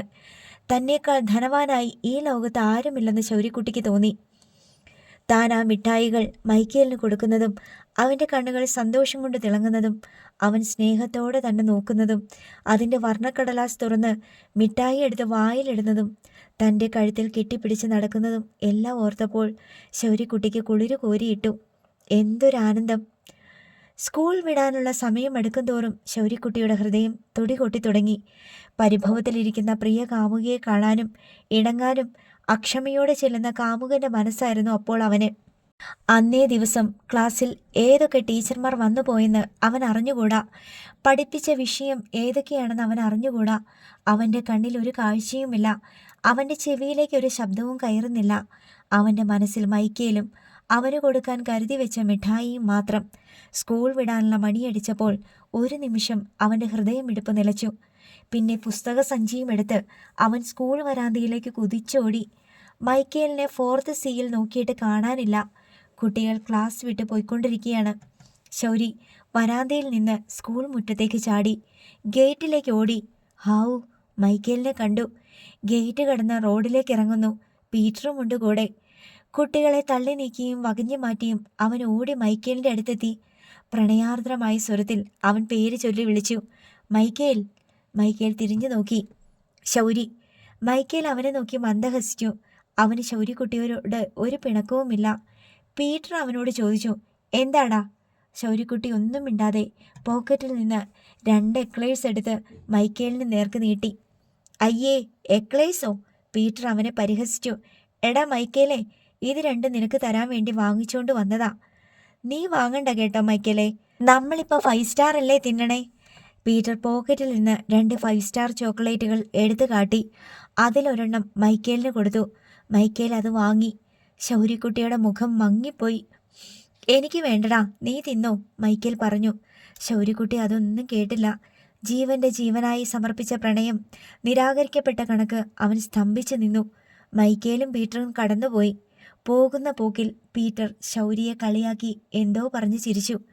അപ്പോൾ മൈക്കേൽ തിരിഞ്ഞ് ശൗര്യയെ നോക്കി. ശൗര്യ അങ്ങനെ തന്നെ നിൽപ്പാണ്. മൈക്കേലിനൊരു വല്ലായ്മ തോന്നി. അവൻ നിന്നു. നീ വാടാ, അവൻ പോകട്ടെ. പീറ്റർ അവൻ്റെ തോളത്ത് കൈയിട്ട് പിടിച്ചു കൊണ്ടുപോയി. ചന്നം ഭിന്നം മഴ ചാറുന്നുണ്ടായിരുന്നു. ശൗര്യക്കുട്ടിയുടെ ഉടലിലും മുഖത്തും അത് അപ്പോൾ തന്നെ ആവിയായിപ്പോയി. മഴ വീഴുന്നതൊന്നും അവൻ അറിയുന്നേയില്ല. മണലിൽ പുതയുന്ന പാദങ്ങളെ നോക്കിക്കൊണ്ട് മാത്രം അവൻ നടന്നു. കടലിൻ്റെ അലർച്ച ചെവിയിൽ വന്നലച്ചപ്പോൾ അവൻ മുഖമുയർത്തി നോക്കി. തൊട്ടു മുമ്പിൽ ഉരുണ്ടുമറിയുന്ന തിരമാലകൾ. താൻ കടപ്പുറത്ത് കടലിൻ്റെ ഇത്രയെടുത്ത് എങ്ങനെ എത്തിയെന്ന് അവന് മനസ്സിലായത് പോലുമില്ല. പുറകോട്ട് തിരിഞ്ഞു നോക്കിയപ്പോൾ നനഞ്ഞ മണ്ണിൽ പുതഞ്ഞ തൻ്റെ കാൽപ്പാടുകൾ തെങ്ങും പറമ്പ് വരെ പതിഞ്ഞു കിടക്കുന്നത് അവൻ കണ്ടു. തൊട്ടു മുൻപിൽ ക്ഷോഭിച്ചലർന്ന തിരമാലകളെ നോക്കി അവൻ അല്പനേരം നിന്നു. ട്രൗസറിൻ്റെ പോക്കറ്റിൽ കിടന്ന എക്ലേഴ്സ് എടുത്തു നോക്കി. അത് 2നും പീറ്ററിൻ്റെ മുഖമാണെന്ന് അവന് തോന്നി. അത് പരിഹസിച്ച് ചിരിക്കുന്നുണ്ട്. ശൗര്യക്കുട്ടി അത് കടലിലേക്ക് വലിച്ചെറിഞ്ഞു. മൈക്കേലിനെ ഓർത്തപ്പോൾ നെഞ്ചിന് തൊട്ടു താഴെ ആ വേദനയുണ്ടായി. ഇത്തവണ അത് അവൻ്റെ കണ്ണ് നിറച്ചു. നെറ്റിയിലൂടെ ഒഴുകി വന്ന മഴവെള്ളവും അവൻ്റെ കണ്ണിലെ ചുടുനീരും ഒന്നിച്ച് കവിളത്തേക്ക് വാർന്നു വീണു. കടപ്പുറത്ത് നടക്കാനിറങ്ങിയതായിരുന്നു ശൗര്യക്കുട്ടി. വെറുതെ ഒരു അലസ നടത്തം. ഞായറാഴ്ചയാണ്, ക്ലാസ്സില്ല. കടപ്പുറത്ത് ചാകരയില്ല, മീനില്ല, കടലിൽ പണിയുമില്ല. പക്ഷേ ആരൊക്കെയോ ബൈക്കിലും കാറിലുമൊക്കെയായി വന്ന് കടപ്പുറത്ത് കളിക്കുകയും ചെറിയ ക്യാമറയിൽ ചിത്രങ്ങൾ എടുക്കുകയും ചെയ്യുന്നുണ്ട്. 3 സ്ത്രീകളും 2 പുരുഷന്മാരും ഫ്ലൈയിങ് ഡിസ്ക് എറിഞ്ഞു കളിക്കുന്നു. കുട്ടികൾ പൂഴിമണലിലൂടെ ഒച്ച വെച്ച് ഓടുകയും മണലിനു മീതെ കൈകാൽ മുട്ടുകൾ ഊന്നി അറിഞ്ഞുകൊണ്ട് കമിഴ്ന്നു വിടുകയും ചെയ്യുന്നു. കഴിഞ്ഞ ദിവസങ്ങളിൽ കടലേറ്റം ഉണ്ടായിരുന്നതിനാൽ കരയ്ക്കും കടലിനുമിടയിൽ ഒരു മണൽത്തിട്ട രൂപം കൊണ്ടിട്ടുണ്ട്. ഒടിഞ്ഞു വരുന്ന തിര കരയിലേക്ക് പരന്നു പതഞ്ഞ് കയറുകയല്ല, ചെറിയ മണൽത്തിട്ടയിലിടിച്ച് പിൻവാങ്ങുകയാണ്. തിട്ടയ്ക്ക് 2 അടിയോളമേ ഉയരമുള്ളുവെങ്കിലും തിരമാല അതിൽ വന്നിടിച്ച് തിരിച്ചു പോയിക്കൊള്ളും. ശൗര്യക്കുട്ടി ജർമ്മിച്ചായനിരിക്കാറുള്ള സ്ഥലത്ത് തെങ്ങിൻ മണ്ടയുടെ തണൽ വീഴുന്ന ഇടത്ത് ചെന്നിരുന്നു. 2 കാറുകൾ കടപ്പുറത്ത് കിടപ്പുണ്ട്. 3 ബൈക്കുകളും കണ്ടു. മുതിർന്നവരുടെ ഫ്ലൈയിങ് ഡിസ്ക് കളി കണ്ട് ശൗര്യക്കുട്ടിക്ക് കൊതിയായി. അതുപോലെ ഒരെണ്ണം തനിക്ക് ഉണ്ടായിരുന്നെങ്കിൽ. 2 ചെറിയ ആൺകുട്ടികളും ഒരു കൊച്ചു പെൺകുട്ടിയും പ്ലാസ്റ്റിക് ബോൾ തൊഴിച്ചു കളിക്കുന്നുണ്ടായിരുന്നു. ഒരു തവണ പന്ത് ഉരുണ്ട് മണൽ തിട്ടയ്ക്ക് അപ്പുറത്തേക്ക് വീണു. കുട്ടികൾ 3 പേരും തിട്ടയുടെ അരികത്തേക്ക് പോയി എത്തി നോക്കുന്നത് ശൗര്യക്കുട്ടി കണ്ടു. മണൽ തിട്ടയുടെ വിളുമ്പത്ത് ചവിട്ടിയാൽ തിട്ടയിടിഞ്ഞ് ആരെങ്കിലും വീഴുമല്ലോ എന്ന് ശൗര്യക്കുട്ടി ഓർത്തതേയുള്ളൂ. ഒരാൾ വീണു കഴിഞ്ഞു. ഒരു തിര പാമ്പ് പത്തി വിരിച്ച പോലെ കരയ്ക്ക് വരുന്നുണ്ടായിരുന്നു. അതെത്തും മുമ്പേ താഴേക്ക് വീണ പെൺകുട്ടി എഴുന്നേറ്റ് തിട്ടയിലേക്ക് കയറും എന്നാണ് ശൗര്യക്കുട്ടി വിചാരിച്ചത്. തിട്ടയുടെ മുകളിൽ നിന്ന് ഒരു കുട്ടി കൈ നീട്ടുന്നുണ്ടായിരുന്നു. പക്ഷേ തിര വന്ന് ഒടിയുന്നത് ശൗര്യക്കുട്ടി കണ്ടു. മണൽ തിട്ടയിൽ അത് വന്നിടിച്ച ശബ്ദം വലുതായിരുന്നു. കടൽ ജലം മുകളിലേക്ക് തെറിച്ചുയർന്നപ്പോൾ കുട്ടികൾ രണ്ടും ഭയന്ന് പിന്നാക്കം മാറി. ശൗര്യക്കുട്ടി ചാടി എഴുന്നേറ്റ് നോക്കി. കുട്ടികളുടെ നിലവിളിയാണ് പിന്നെ കേട്ടത്. ഫ്ലൈയിങ് ഡിസ്ക് കളിച്ചുകൊണ്ടിരുന്ന മുതിർന്നവർ പാഞ്ഞു പോകുന്നത് കണ്ട് ശൗര്യക്കുട്ടി ഒരു നിമിഷം അന്തം വിട്ടു നിന്നു. തിട്ടയിലിടിച്ച് പിൻവാങ്ങിപ്പോയ തിരക്ക് മീതെ ചുവന്ന പ്ലാസ്റ്റിക് ബോൾ കിടന്ന് ചാഞ്ചാടുന്നത് അവൻ കണ്ടു. അതിനടുത്തുകൂടി വെള്ളത്തിൽ മുങ്ങിയ നിലയിൽ ഒരു മഞ്ഞ കുപ്പായം ഊർന്നു പോകുന്നു. അപ്പോഴേക്കും അടുത്ത തിര ഫണം വിടർത്തി വന്നു കഴിഞ്ഞു. ജലപ്പരപ്പിൽ തുള്ളി നിന്ന പ്ലാസ്റ്റിക് ബോളിനെ ആ തിരയുടെ കൈകൾ ഏറ്റുവാങ്ങി കരയിലേക്ക് കൊണ്ടുവന്നു. മഞ്ഞ കുപ്പായം കാണാനേയില്ല. ശൗര്യക്കുട്ടി കടലിന് നേർക്ക് പാഞ്ഞു. സ്ത്രീകൾ മണത്തിരയിൽ നിന്ന് വെള്ളത്തിലേക്ക് ഇറങ്ങി നിന്ന് അലമുറയിട്ട് കരയുന്നു. കടലിലേക്ക് കൈ ചൂണ്ടുന്നു. പുരുഷന്മാർ തിരമാലകളെ ഭേദിച്ച് കടലിലേക്ക് ഇറങ്ങി ചെല്ലുന്നു. അരയ്ക്കൊപ്പം വെള്ളത്തിലിറങ്ങിയപ്പോഴേക്കും തിരമാല വന്ന് അവരെ മറിച്ചിടുന്നു. മണൽത്തിട്ടയിലടിച്ച് താഴെ വീണ പെൺകുട്ടിയെ കാണാനേയില്ല. അയ്യോ, ആരെങ്കിലും ഓടി വരണേ, എൻ്റെ കുഞ്ഞിനെ രക്ഷിക്കണേ. ഒരമ്മ മകളുടെ പ്രാണനു വേണ്ടി കരയിൽ ആശ്രയം തേടി അലറി വിളിക്കുകയാണ്. ശൗരി കടപ്പുറത്ത് നോക്കി. ആരെങ്കിലും ഓടി വരാനുണ്ടോ? ഇല്ല. കടലിലേക്ക് ഇറങ്ങിയ പുരുഷന്മാരിൽ ഒരാളെ കടൽ അല്പദൂരം വലിച്ചുകൊണ്ടുപോയി. മറ്റേയാൾ തിരക്കൈയിൽ നിന്ന് അയാളെ പിടിച്ചെടുത്ത് കരയ്ക്ക് വലിച്ചുകൊണ്ടുവന്നു. ശൗര്യക്കുട്ടി പിന്നെ ഒന്നും ചിന്തിച്ചില്ല. ഒറ്റ കുതിപ്പിന് കടലിൽ ചാടി. അവനെ മലർത്തിയടിക്കാൻ വന്ന തിരയ്ക്ക് നേരെ തല കുനിച്ച് താണു മുങ്ങി. ആ തിര കടന്നുപോയ ശേഷം ഏതാനും നിമിഷത്തേക്ക് അവനെ ആരും കണ്ടില്ല. അടുത്ത ക്ഷണം അവർ വിചാരിച്ചതിനേക്കാൾ അകലെ നീർനായ മറിഞ്ഞതുപോലെ അവൻ്റെ തല കടൽപ്പരപ്പിന് മീതെ കണ്ടു. ശൗര്യക്കുട്ടി തല തിരിച്ച് കരയ്ക്കൊന്ന് നോക്കി. പെൺകുട്ടി വീണ സ്ഥലവും വെള്ളത്തിനടിയിൽ മഞ്ഞയുടുപ്പ് കണ്ടതും മനസ്സുകൊണ്ട് തിട്ടപ്പെടുത്തി ശ്വാസം വലിച്ചെടുത്ത് ഒന്നുകൂടി മുങ്ങി. അകവലിവ് കൂടുതലാണ്. മുകളിൽ തിര കരയിലേക്ക് പായുമ്പോൾ താഴെ അടിയൊഴുക്ക് കടലിലേക്കാണ്.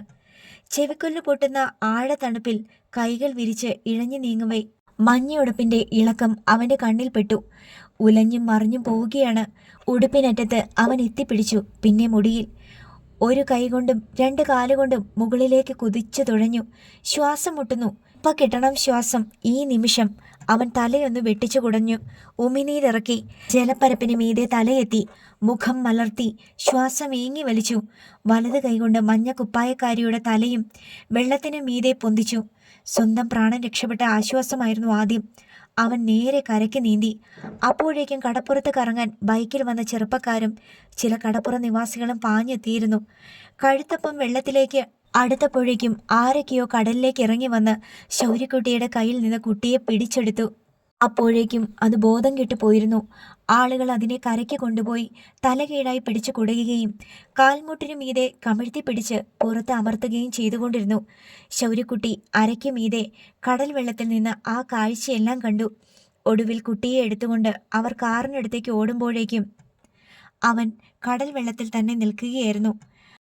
അയൽക്കാർ പലരും എമിലിയുടെ വീട്ടിൽ വന്നു പോയിക്കൊണ്ടിരുന്നു. ശൗര്യക്കുട്ടിയെ ഒന്ന് കാണാനും അഭിനന്ദിക്കാനും വേണ്ടി വരുന്നതാണ്. പക്ഷേ ശൗര്യ എവിടെ പോയെന്ന് അറിയില്ല. കടലിൽ നിന്ന് അവൻ കരയ്ക്ക് കയറി നിൽക്കുന്നത് കണ്ടവരുണ്ട്. ഷർട്ട് ഊരി തോളത്തിട്ടുകൊണ്ട് കടപ്പുറത്തൂടെ തെക്കോട്ട് അവൻ നടന്നു പോകുന്നത് കണ്ടുവെന്ന് ആരോ പറഞ്ഞത് മാത്രമാണ് എമിലിക്ക് ഒരാശ്വാസം. അവൻ ജീവനോടെ കടലിൽ നിന്ന് കയറി വന്നല്ലോ. എൻ്റെ എമിലിയെ, ആ കൊച്ചു പോയതായിരുന്നു. കരയ്ക്കുന്ന് ഒരു 50-60 മാർ അകലം വരെ പോയി. അത്രയും ദൂരം കടലെടുത്തുകൊണ്ട് പോയ ഒരാളിനെ ജീവനോടെ തിരിച്ചു കിട്ടുമോ? ഇല്ല. കാട്ടുങ്കൽ ഈശൂട്ടി അല്പം പെരുപ്പിച്ചാണ് എമിലിയോട് പറഞ്ഞത്.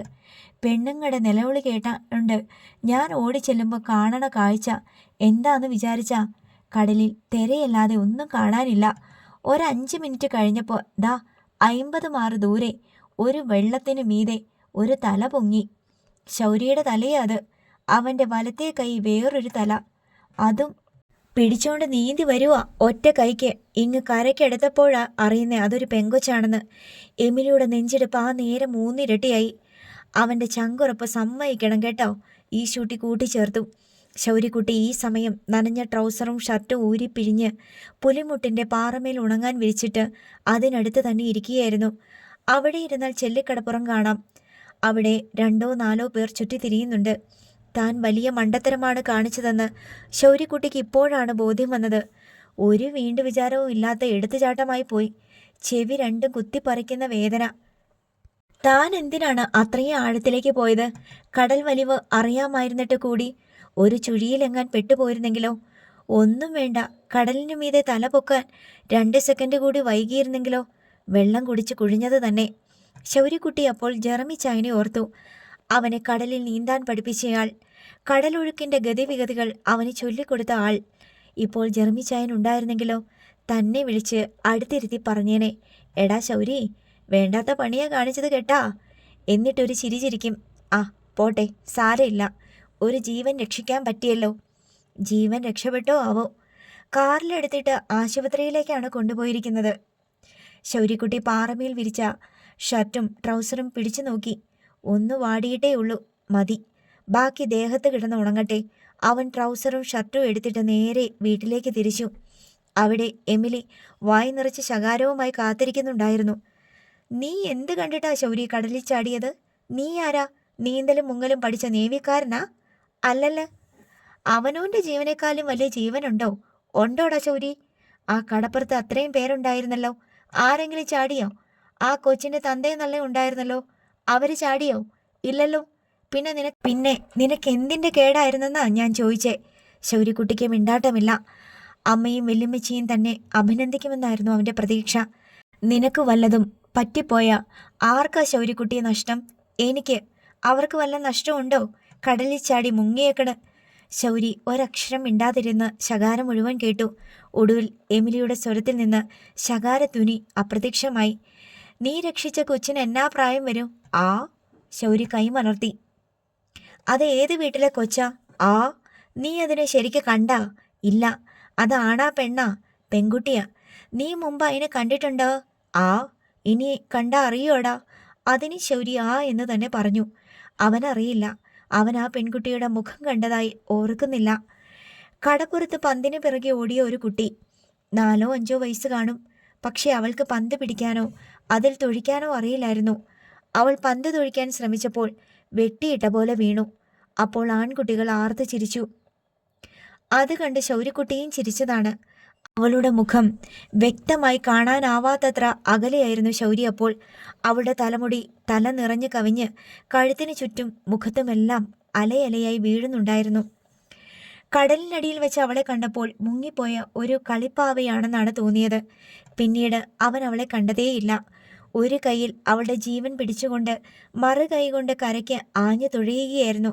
കര പറ്റും മുമ്പ് ആളുകൾ അവളെ പിടിച്ചു വാങ്ങിക്കൊണ്ടു പോയി. അവൾ ആരാണ്? എവിടുന്ന് വന്നു? അവൾക്ക് എന്ത് സംഭവിച്ചു? ഒന്നും അറിയില്ല. അറിഞ്ഞിട്ടെന്ത് കാര്യം? വൈകുന്നേരമായപ്പോൾ കൃത്യമായി വിവരം കിട്ടി. ചേന്നവേലി പ്രദേശത്ത് താമസിക്കുന്ന അറക്കൽ ചാർലിയുടെ ഇളയ മകൾ സോണിയ റോസാണ് കടലിൽ വീണ് ഒലിച്ചു പോയതും ശൗര്യക്കുട്ടി രക്ഷപ്പെടുത്തിയതും. ചേർത്തല KCM ഹോസ്പിറ്റലിൽ അവൾ സുഖം പ്രാപിച്ചു വരുന്നു. രാത്രി ഉറങ്ങാൻ കിടന്നപ്പോൾ എമിലി ശൗര്യക്കുട്ടിയുടെ മുടിയിൽ തലോടിക്കൊണ്ട് പറഞ്ഞു, അമ്മയുടെ പേടി കൊണ്ടാ വഴക്ക് പറഞ്ഞത് കേട്ടോ. നീ ചെയ്തത് നല്ല കാര്യാ. ഒരു ജീവൻ രക്ഷിച്ചില്ലേ? ആരായാലെന്താ? ശൗര്യക്കുട്ടി ഒന്നും മിണ്ടാതെ വീർപ്പടക്കി.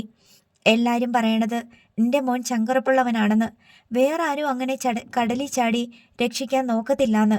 അമ്മയ്ക്ക് അത് കേൾക്കുന്നതിനേക്കാളും വലിയ സന്തോഷമുണ്ടോ? ശൗര്യക്കുട്ടിയുടെ മനസ്സ് നിറഞ്ഞു. ഇതിനപ്പുറത്ത് ഒരു അംഗീകാരം അവന് വേണ്ട.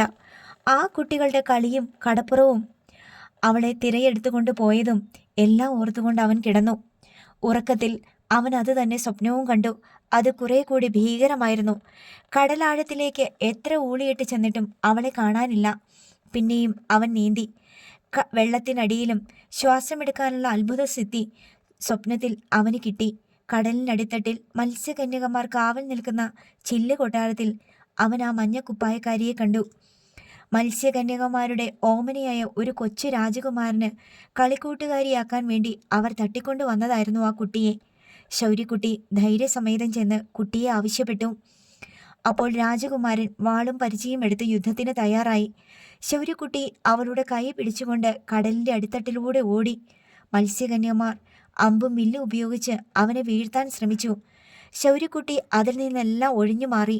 കടലിനടിയിലെ ഒരു വലിയ പാറക്കെട്ടിന് മുകളിലെത്തിയ ശേഷം അവൻ അവളെയും കൊണ്ട് മലമുകളിൽ നിന്ന് പക്ഷി പറക്കുന്ന പോലെ കടലിലൂടെ നീന്തി. അവൻ അവളെ കരയ്ക്കെത്തിച്ചു. കരയിൽ കാത്തുനിന്ന പുരുഷാരം മുഴുവൻ ഓടിയെത്തി. കുട്ടിയെ തിരിച്ചേൽപ്പിക്കാൻ വേണ്ടി അവളെ പിടിച്ചിരുന്ന തൻ്റെ വലത് കൈയിലേക്ക് അവൻ നോക്കി. ഏതാണ്ട് 15 കിലോ ഭാരം വരുന്ന വലിയൊരു മീനായിരുന്നു അവൻ്റെ കയ്യിൽ. ജനക്കൂട്ടം അവൻ്റെ നേർക്ക് കൈ ചൂണ്ടി ആക്രോശിച്ചു. നാണക്കേടുകൊണ്ട് ശൗര്യയുടെ തല താണുപോയി. ഇതിനു വേണ്ടിയാണോ താൻ 7 കടലുകൾ താണ്ടി കടലിനടിത്തട്ടിലെ മത്സ്യകന്യകമാരുടെ കൊട്ടാരത്തിലെത്തിയത്? ഈ മീനിനെ പിടിക്കാൻ? ആൾക്കൂട്ടം അവനെ കൂക്കി വിളിച്ചു. ഉറക്കം ഞെട്ടിയ ശൗര്യക്കുട്ടി പകച്ച് ചുറ്റിലെ നോക്കി. അമ്മ അരികെയില്ല. വാതിൽ തുറന്നു കിടക്കുന്നു. മുറ്റത്ത് വെയിൽനാളങ്ങൾ. എണീക്കാൻ ശ്രമിച്ചപ്പോൾ ദേഹനൊമ്പരം. കണ്ണു ചുട്ടു നീറുന്ന പോലെ. കുഞ്ഞന്ന അവൻ്റെ അരികെ ചെന്നു. നെറ്റിയിലും കഴുത്തിലും കൈവച്ച് നോക്കി. എമിലി, ചെറിയ പനിയുണ്ട്, കുഞ്ഞന്ന വിളിച്ചു പറഞ്ഞു. എമിലി വെള്ളയ്ക്ക അരച്ച് ചന്ദനം പോലെയാക്കി കൊണ്ടുവന്ന് ശൗര്യയുടെ നെറ്റിയിൽ പൊതിഞ്ഞു. രാത്രി മുഴുവൻ പിച്ചുമ്പയും പറച്ചിലായിരുന്നു. ചുട്ടുപൊള്ളുന്ന പനിയും. ഇപ്പോൾ ഭേദമുണ്ട്, എമിലി കുഞ്ഞന്നയോട് പറഞ്ഞു. ഇപ്പോഴാണ് ശൗര്യക്കുട്ടിക്ക് കാര്യം മനസ്സിലായത്. തനിക്ക് അസുഖമാണ്. ഇന്ന് സ്കൂളിൽ പോകണ്ട. ശൗര്യക്കുട്ടി അവിടെ തന്നെ കിടന്നു. രാവിലെ പലരും ശൗര്യക്കുട്ടിയെ കാണാൻ വന്നു. അയൽക്കാരെല്ലാം ഇന്നലെ തന്നെ വന്ന് ശൗര്യയെ കണ്ടിട്ട് പോയി. ശൗര്യയുടെ ധൈര്യത്തെ അവരെല്ലാം പുകഴ്ത്തി പറഞ്ഞു. രാവിലെ വന്നവർ അയൽക്കാരല്ലെങ്കിലും ചെല്ലിക്കടപ്പുറം നിവാസികൾ തന്നെയായിരുന്നു. ശൗര്യക്കുട്ടി ചെയ്ത ധീരകൃത്യത്തിൻ്റെ വിവരം ഇതിനകം ചെല്ലിക്കടപ്പുറങ്ങളിൽ എത്തിക്കഴിഞ്ഞു. വൈകുന്നേരത്തെ ഒരു കാർ ചെല്ലിക്കടപ്പുറത്തേക്കുള്ള പാതയിൽ കൂടി വന്ന് റോഡിൻ്റെ അരികെ പാർക്ക് ചെയ്തു. കാറിൽ നിന്ന് ഒരാൾ ഇറങ്ങി വഴിപോക്കനോട് എന്തോ ചോദിക്കുന്നതും അയാൾ തങ്ങളുടെ വീടിന് നേർക്ക് കൈ ചൂണ്ടി എന്തോ പറയുന്നതും എമിലി കണ്ടു. എമിലി വേഗം വീടിനുള്ളിലേക്ക് കയറി പോന്നു. തിണ്ണയിൽ നിന്നുകൊണ്ട് എമിലി റോഡിലേക്ക് നോക്കി. ഒരു കുടുംബം കാറിൽ നിന്നിറങ്ങുന്നത് അവൾ കണ്ടു. ഭാര്യയും ഭർത്താവും കുട്ടികളുമാണെന്ന് എമിലിക്ക് തോന്നി. അവർ തങ്ങളുടെ വീട്ടുമുറ്റത്തേക്കാണ് വരുന്നത്. എമിലി തിണ്ണയിൽ തന്നെ നിന്നു. വീട്ടുമുറ്റത്ത് എത്തിയ ശേഷം മുന്നിൽ വന്ന ആൾ എമിലിയോട് ചോദിച്ചു, ശൗര്യക്കുട്ടിയുടെ വീടല്ലേ? പെട്ടെന്ന് എമിലിക്ക് ഒരു ചിന്താക്കുഴപ്പമുണ്ടായി. ആണെന്ന് പറയണോ അല്ലെന്ന് പറയണോ? രണ്ടും ശരിയാണ്. ശൗര്യയുടെ വീട് തന്നെ. എന്നാൽ ഈ വീട് ആഞ്ചലോസിൻ്റേതാണ്, കുഞ്ഞനിയുടേതാണ്, വിൻസിയുടേതാണ്, തൻ്റെയും ഡെന്നിച്ചൻ്റെയും ജാനറ്റിൻ്റെയും വീടാണ്. പക്ഷേ ശൗര്യക്കുട്ടിയുടെ വീടല്ല. ഞാൻ അറക്കിലെ ചാർലിയാ. എൻ്റെ മോള് കടലിൽ വീണപ്പോൾ ഇവിടുത്തെ കുട്ടിയെ രക്ഷപ്പെടുത്തിയത്. ഇപ്പോൾ എമിലിക്ക് എല്ലാം മനസ്സിലായി. ഞങ്ങൾ ശൗര്യക്കുട്ടിയെ ഒന്ന് കാണാൻ വന്നതാ. അവൻ പനിച്ചു കിടക്കുക, വിളിക്കാം. എമിലി അകത്ത് ചെന്ന് ശൗര്യക്കുട്ടിയെ വിളിച്ചെഴുന്നേൽപ്പിച്ചു. അവൻ തിണ്ണയിലേക്ക് ഇറങ്ങി വന്നു. മുറ്റത്ത് നിൽക്കുന്ന ആളുകളെ അവൻ തിരിച്ചറിഞ്ഞു. ഇന്നലെ താൻ കടപ്പുറത്ത് കണ്ട മനുഷ്യർ. ഇന്നലെ പന്തിന് പിറകെ കടലിൽ വീണ പെൺകുട്ടിയെ അവൻ അതിശയത്തോടെ നോക്കി. ഒന്നും സംഭവിക്കാത്ത മട്ടിൽ അവൾ കൗതുകത്തോടെ നോക്കി നിൽക്കുന്നു. ഇപ്പോഴാണ് ശൗര്യ അവളെ ശരിക്കു കണ്ടത്. അതിലും ചെറിയ ഒരു പെൺകുട്ടിയും അടുത്ത് നിൽപ്പുണ്ട്. അവൾക്ക് 3 വയസ്സ് തോന്നിച്ചു. പിന്നെയുള്ളത് ഒരാൺകുട്ടിയാണ്. അവൻ 8ഓ 10ഓ വയസ്സുണ്ടാകും എന്ന് ശൗര്യക്കുട്ടിക്ക് തോന്നി. ഇങ്ങോട്ട് കയറിയിരിക്കെ. എമിലി പഴയ ബെഞ്ച് അകത്ത് നിന്ന് എടുത്ത് തിണ്ണയിൽ ഇട്ടിട്ട് ക്ഷണിച്ചു. വേണ്ട, ഇരിക്കുന്നില്ല, ചാർലി പറഞ്ഞു. ചാർലിയുടെ ഭാര്യ അടുത്ത് നിൽപ്പുണ്ടായിരുന്നു. അവർ തിണ്ണയിലേക്ക് കയറി വന്നു. എന്നിട്ട് എമിലിയോട് പറഞ്ഞു, എല്ലാം അറിഞ്ഞു കാണുമല്ലോ അല്ലേ? ഞാൻ ഒന്നും പറയണ്ടല്ലോ. മോളെ തിരിച്ചു കിട്ടിയപ്പോൾ ഞങ്ങൾ ഉടനെ അവളെ കാറിലെടുത്തുകൊണ്ട് ആശുപത്രിയിലേക്കാ പോയേ. നിങ്ങളുടെ മോനല്ലേ ഇത്? അതെ. എമിലി ശൗര്യയെ ചേർത്ത് പിടിച്ചു. ഇന്നലെ ഞങ്ങൾക്ക് ഒരു നന്ദി വാക്കുപോലും പറയാൻ പറ്റിയില്ല. മോനെ ശരിക്ക് കണ്ടതുപോലുമില്ല. അവനും മോളെ കണ്ടതായിട്ട് ഓർമ്മയില്ല. കടലിൽ ചാടി പിടിച്ച് കരയ്ക്ക് കൊണ്ടുവന്നു എന്നല്ലാതെ. ഉള്ള സത്യം പറയാലോ, ഈ കൊച്ച് അന്നേരം കടലിൽ ചാടി രക്ഷിച്ചില്ലെങ്കിൽ ഞങ്ങളുടെ മോൾ ഇപ്പം ജീവനോടെ ഇല്ല. ആ സ്ത്രീയുടെ കണ്ടമിടറി. കണ്ണുകളിൽ നനവ് പടർന്നു. വേറെ ആരും ചെയ്യത്തില്ല. കുറേ പേരൊക്കെ ഉണ്ടായിരുന്നു കടപ്പുറത്ത്. ആർക്കും അതിനുള്ള ധൈര്യമില്ലായിരുന്നു. ആ കുഞ്ഞിന് ആയുസ്സുണ്ടായിരുന്നെന്ന് വിചാരിച്ചാൽ മതി. അല്ലാണ്ടെന്താ? എമിലി അതിനെ നിസ്സാരവൽക്കരിച്ചു. മോളിങ്ങ് വന്നേ, ഇങ്ങു ബാ. മുറ്റത്ത് നിൽക്കുന്ന പെൺകുട്ടിയെ ചാർലിയുടെ ഭാര്യ കൈകാട്ടി വിളിച്ചു. മടിച്ചു നിന്ന അവളെ ചാർലി മെല്ലെ തള്ളിവിട്ടു. ചെല്ലു മോളെ. പുറകെ ചാർലിയും ചെന്നു. ഇവളെയാ നീ രക്ഷിച്ചത്, ചാർലിയുടെ ഭാര്യ പുഞ്ചിരിയോടെ ശൗര്യക്കുട്ടിയോട് പറഞ്ഞു. അവളുടെ ചുമലിൽ പിടിച്ച് അവൻ്റെ മുന്നിലേക്ക് നീക്കി നിർത്തി. ശൗര്യക്കുട്ടി അവളെ അടിമുടി നോക്കി. ധാരാളം കൺപീലികളും വലിയ പാവക്കുട്ടിയുടെ മാതിരി നീളം കലർന്ന കണ്ണുകളും വെളുത്തു തുടുത്ത മുഖവുമുള്ള കുട്ടി. മോളെ, ഇതാണ് നിന്നെ കടലിൽ നിന്ന് പിടിച്ചെടുത്ത് തിരികെ കൊണ്ടുവന്ന ശൗര്യക്കുട്ടി. അവനെ ആദ്യമായിട്ടാണ് കാണുന്നത്. ഇവനാണോ എന്ന മട്ടിലാണ് നോട്ടം. എന്നാ പേര്? ശൗര്യക്കുട്ടി ചോദിച്ചു. അവൾ മിണ്ടുന്നില്ല. സോണിയ റോസ്, ചാർലിയുടെ ഭാര്യ പറഞ്ഞു. UKG-യിലായിട്ടേ ഉള്ളൂ. നാണക്കാരിയാ, അത് പേര് ചോദിച്ചിട്ട് മിണ്ടാത്തെ. സോണിയ റോസ് അവളുടെ അമ്മയെ നോക്കി ശകാരിക്കുന്ന നോട്ടം. ശൗര്യക്കുട്ടി പഠിക്കണില്ലേ? ചാർലി ചോദിച്ചു. ഉണ്ട്, 4-ലാ, ശൗര്യ പറഞ്ഞു. ചാർലി ഒരു ചെറിയ ഡെപ്പി എടുത്ത് ഭാര്യയുടെ കയ്യിൽ കൊടുത്തു. എന്നിട്ട് കൊടുത്തേക്കാൻ കണ്ണു കാണിച്ചു. ചാർലിയുടെ ഭാര്യ റോസ്മേരി ആ ചെറിയ ഡെപ്പി എമിലിയുടെ നേർക്ക് നീട്ടി. ഒരു ചെറിയ സമ്മാനമാ, നന്ദി പറഞ്ഞാൽ മാത്രം പോരല്ലോ. അയ്യോ, ഇതൊന്നും വേണ്ട, ഞങ്ങളുടെ സന്തോഷത്തിന് തരുന്നതാ. എൻ്റെ മോളുടെ ജീവൻ രക്ഷിച്ചതല്ലേ. ഇവന് ഞങ്ങളൊരു സമ്മാനം കൊടുത്തില്ലെങ്കിൽ പിന്നെന്താ ഒരു പ്രോത്സാഹനം? ചാർലി പറഞ്ഞു. വേണ്ടെന്നേ, അവൻ അങ്ങനെയൊന്നും പ്രതീക്ഷിച്ച് ചെയ്തതല്ലല്ലോ. ഒരു കുറച്ചിലും വിചാരിക്കണ്ട. ഞങ്ങളുടെ കുഞ്ഞിൻ്റെ ജീവന്റെ വില വെച്ച് നോക്കിയാ ഇതൊരു കടുകുമണിയുടെ അത്രം പോലും ഇല്ല. ഇതങ്ങോട്ട് വാങ്ങിക്ക്. ഇല്ലില്ല, ഞങ്ങൾ ആരും വാങ്ങില്ല, എമിലി ദൃഢമനസ്സോടെ നിരസിച്ചു. റോസ്മേരി ഗത്യന്തരമില്ലാതെ ഡെപ്പി തുറന്ന് അതിൽ നിന്ന് ഒരു സ്വർണ്ണമാല എടുത്തു. അത് സോണിയ റോസിൻ്റെ കയ്യിൽ കൊടുത്തിട്ട് പറഞ്ഞു. മോളെ, അത് ശൗര്യക്കുട്ടിക്ക് കൊടുക്ക്. മോളുടെ കൈകൊണ്ട് കൊടുത്ത വാങ്ങും. സോണിയ റോസ് ആ മാല അവൻ്റെ നേർക്ക് നീട്ടി. അവൻ വേണ്ടെന്ന് തലയാട്ടി. അമ്മയേക്കാൾ വലിയ അഭിമാനിയാണോ മകൻ? ചാർലി ചോദിച്ചു. കുഞ്ഞുങ്ങൾ തരുന്ന സമ്മാനം വേണ്ടെന്ന് പറയരുത്, അതവർക്ക് വലിയ നാണക്കേടാ. ശരിയാ, റോസ്മേരി ശരിവെച്ചു. വാങ്ങാൻ മടിയാണെങ്കിൽ മോളെ, നീ അത് ശൗര്യക്കുട്ടിയുടെ കഴുത്തിലിട്ട് കൊടുത്തേക്ക്. സോണിയ റോസ് ഒട്ടും മടിക്കാതെ ആ മാല വിടർത്തി കൈ എത്തിച്ചുയർത്തി അവൻ്റെ തല വഴി കഴുത്തിലിട്ടു. കുതറാൻ ഭാവിച്ച് ശൗര്യ അമ്മയെ നോക്കി. എമിലിയുടെ മുഖത്ത് അനുകൂല ഭാവം കണ്ടതിനാൽ അവൻ അനങ്ങാതെ നിന്നു. മാലയുടെ ഒരു ഭാഗം ചെവിയിൽ കുരുങ്ങിയതിനാൽ കുറച്ച് ഭാഗം മാത്രമേ കഴുത്തിൽ വീണിട്ടുള്ളൂ. കൈയടിക്കുന്ന ശബ്ദം കേട്ട് അവരെല്ലാം മുഖം തിരിച്ചു നോക്കിയപ്പോൾ മുറ്റത്തിനരികിൽ അയൽക്കാരിൽ ചിലർ വന്ന് നിൽക്കുന്നത് കണ്ടു. ശൗര്യക്കുട്ടിക്ക് സമ്മാനം കിട്ടിയത് കണ്ടിട്ട് അവരാണ് കൈയടിച്ചത്. ഇനി ഞങ്ങൾ പോട്ടെ. നിങ്ങളുടെ മോൻ ചെയ്ത ഈ പുണ്യം ഞങ്ങൾ മരിക്കുന്നിടത്തോളം കാലം മറക്കത്തില്ല കേട്ടോ. വീണ്ടും നന്ദി പറഞ്ഞ് റോസ്മേരിയും ചാർലിയും തിണ്ണയിൽ നിന്ന് മുറ്റത്തേക്കിറങ്ങി. സോണിയ റോസിനെ കാണാൻ അയൽക്കാർ അവരുടെ ചുറ്റും കൂടി. എല്ലാവരോടും നന്ദി പറഞ്ഞ് അവർ കാറിൽ കയറി യാത്രയായി. ശൗര്യക്കുട്ടി ചെവിയിൽ കുരുങ്ങിക്കിടന്ന മാല ശരിക്ക് കഴുത്തിലിട്ട് സ്വയം ഒന്ന് നോക്കി. എന്നിട്ട് എമിലിയുടെ നേർക്ക് നോട്ടം മാറ്റി. എമിലി കണ്ണും മനസ്സും നിറഞ്ഞ് അവനെ തന്നെ നോക്കി നിൽക്കുകയായിരുന്നു. ശൗര്യക്കുട്ടിയെ, നിന്റെ കല്യാണം കഴിഞ്ഞാ? മുറ്റത്തേക്ക് വന്ന് നിന്നുകൊണ്ട് അയൽക്കാരി മറിയമ്മ ചോദിച്ചു. ഒരു സുന്ദരി പെങ്കച്ച് നിന്റെ കഴുത്തുമ്മേ മാലയിടുന്ന കണ്ടല്ലോ. ആ നിമിഷം ശൗര്യക്കുട്ടി നാണക്കേടുകൊണ്ട് ചൂളിപ്പോയി. അടുത്ത ഭാഗം നാളെ.